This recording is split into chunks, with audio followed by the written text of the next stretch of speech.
And actually, I've told everybody being part of this Honor Flight board has been the most rewarding thing I've done in my lifetime. I think we're up close to 3,500 that we've taken to Washington, D.C. at no charge. So it's a bunch.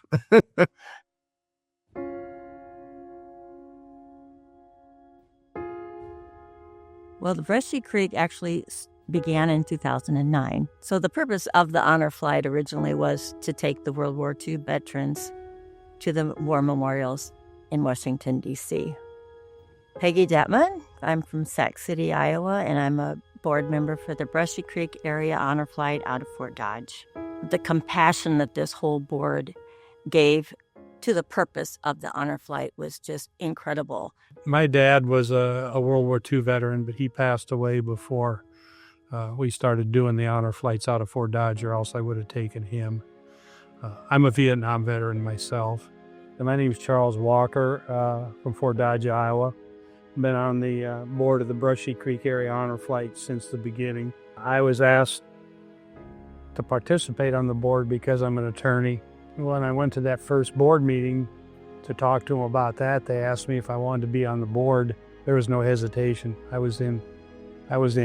So I've been on the board ever since. 27 flights. Yeah, I've been on 26 of them.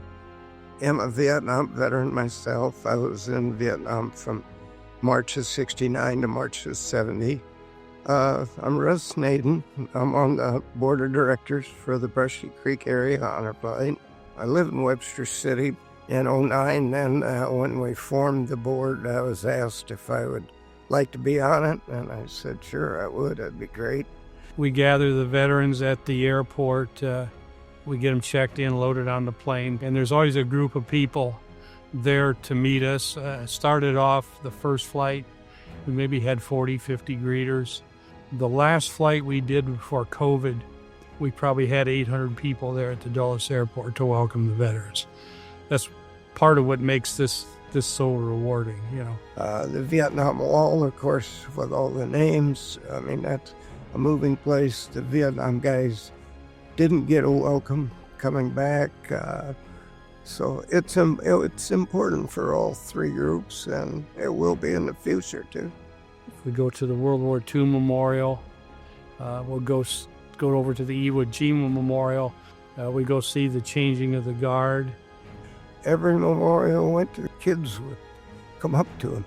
Thank you for your service, you know. They didn't get that, so it's important. For some of them, it's very personal. I know one veteran said he'd never been on an airplane since he had gotten home from Vietnam. Another veteran from my county was, just so emotional. He said that the Honor Flight actually put him at rest. He says, the war has finally ended for me after being at the wall. There was a guy from my hometown, doesn't live there now, but he came up to me, he says, Russ, I'm glad they talked me into going. He says, that night when I got home is the first night that I've slept all the way through the night in over 50 years. We have a mail call to all write a personal letter to him. Watching those veterans as they open those letters, you can just see the tears in their eyes. The ones that kind of get to you the most, when he got back, he gathered everybody together, told everybody the stories, and said that's important. We've had so much help. That's just a statement about the great people in Iowa that are willing to do this for the veterans. They're just a remarkable group of individuals that have put their heart and soul into making these honor flights happen. Somebody once told me if you're doing volunteer work and not having fun, you're not doing it right. I've enjoyed doing it, love getting to know people, love the veterans. I've enjoyed it, really. I just loved it all, really.